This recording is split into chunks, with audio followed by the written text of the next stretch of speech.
Ayan no guys, nakikita talaga natin na nagle-level up yung inyong relationship. For some of you guys, maaring kung let's say for example, matagal na kayong nagsasama ng person mo, parang nare-rekindle yung inyong, nare-rebuild yung inyong relationship, and yung person mo parang willing siya na makikooperate sa'yo. Willing siya din, hindi lang ikaw yung nag-e-effort. Parehas kayo na nag-e-effort dun sa relationship.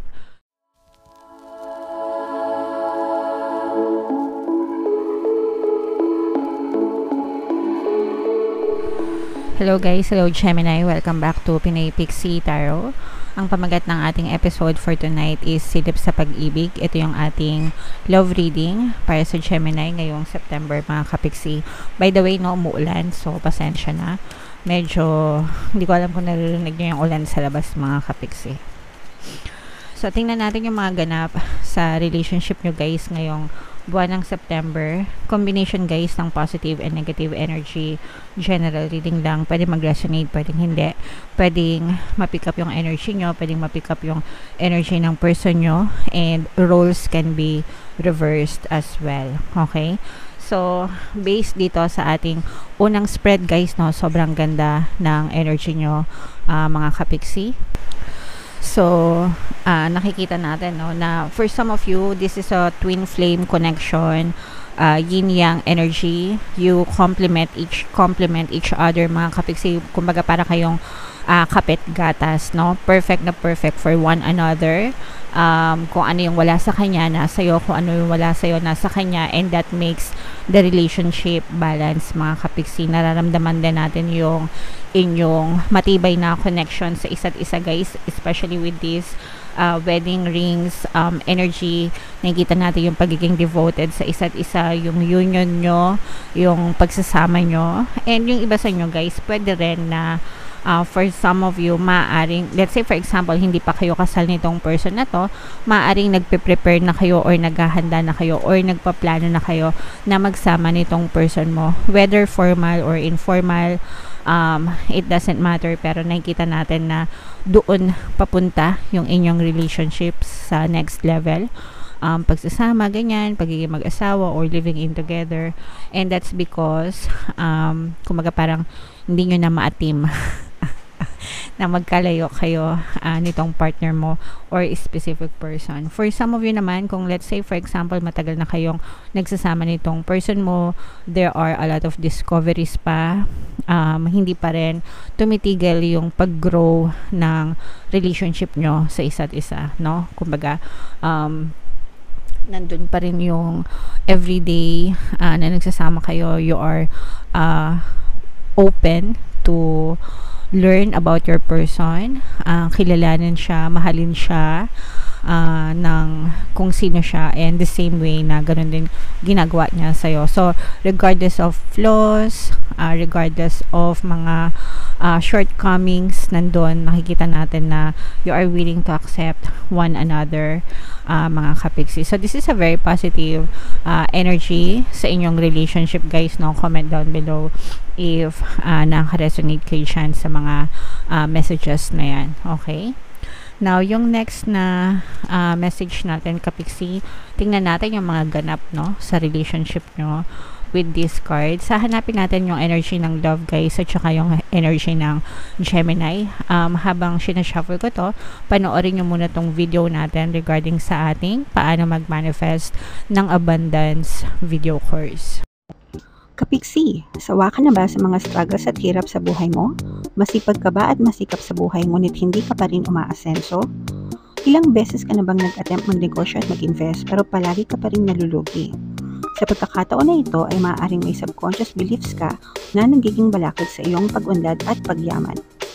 Introducing, paano mag-manifest ng abundance video course. Dito ay matututunan mong ma-overcome ang mga balakid mo para tuluyan ka ng umunlad, umasenso, sumagana, maging matagumpay, successful at maswerte sa iyong kabuhayan, pera, trabaho, negosyo, salapi at kaperahan ng bonggang-bongga. Dali, mag-send na ng email sa pinoypixietarot@gmail.com at simulan na ang iyong pagyaman ngayon.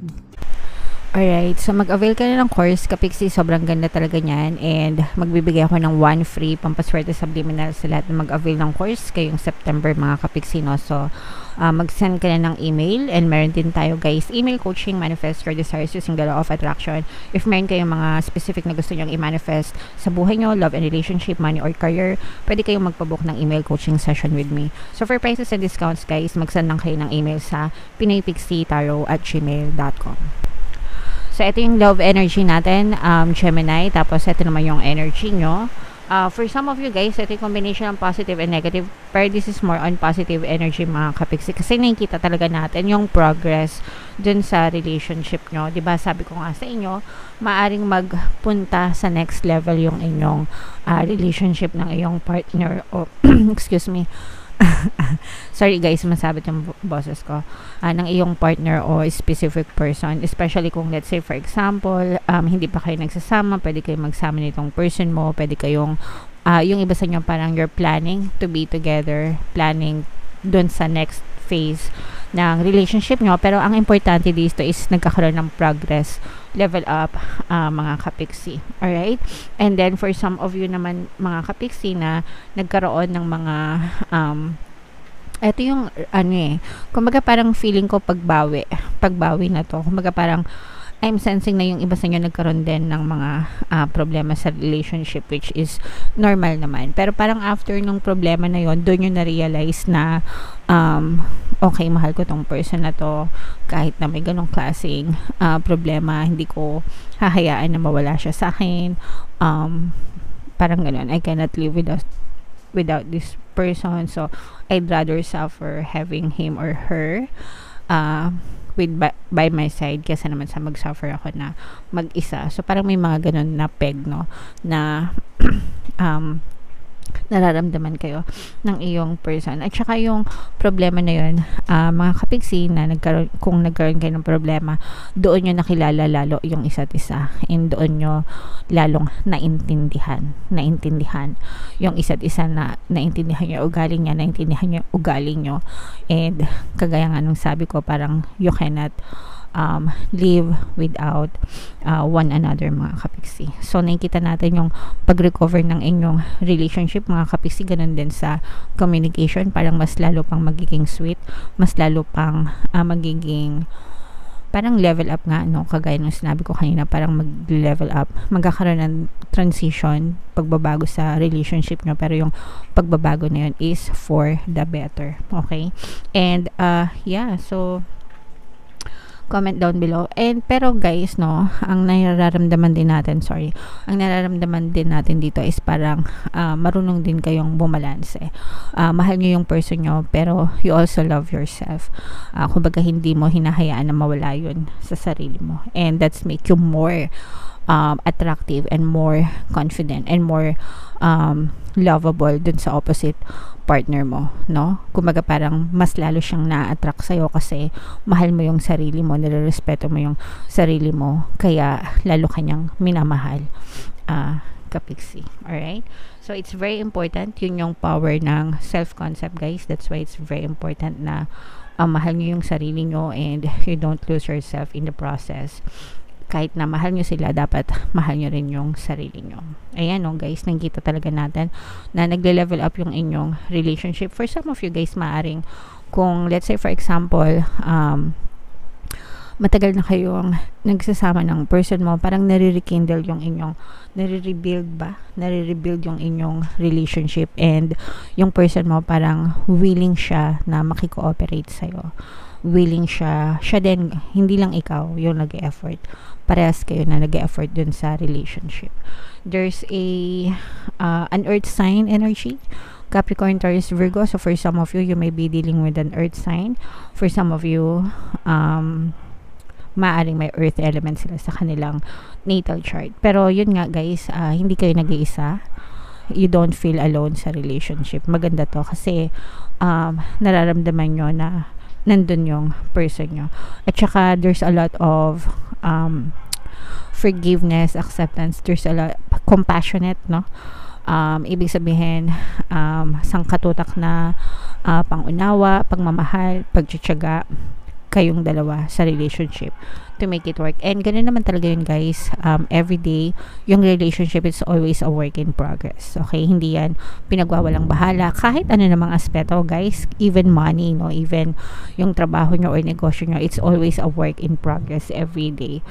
Especially sa relationship, di ba? Because hindi mo naman control yung person mo. What you can only control is your perception of them and your perception of yourself in the relationship and your perception of the relationship.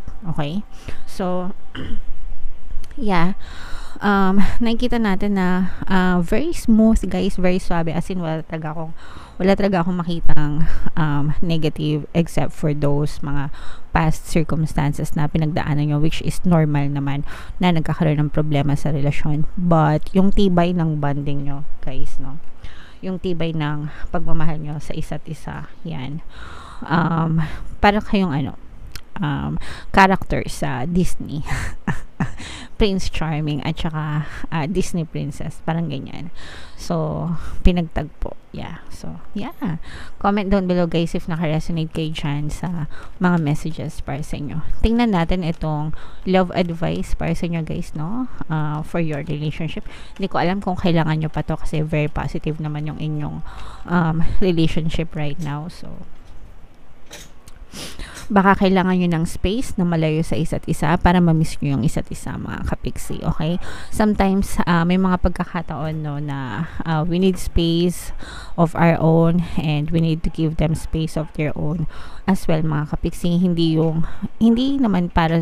para maghiwalay or para bigyan lang ng some kind of breather, para makahinga-hinga ng konti, diba?